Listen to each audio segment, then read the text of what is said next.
When was the last time you truly looked at the world around you?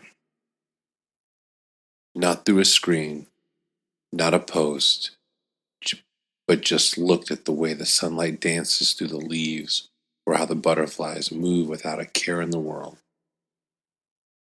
We live in a world that's always on. Notifications, updates, messages. They blur the line between what matters and what distracts us. But peace isn't found in the noise. It's found in the pause, in the quiet, in the little things.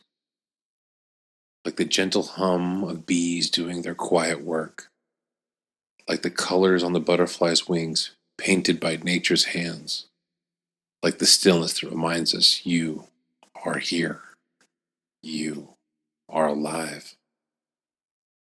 Unplug for just a moment, put down the phone, step outside, look, listen, and feel. This world is extraordinary, not because it's loud, but because it's real. And it's always here, waiting for you to notice.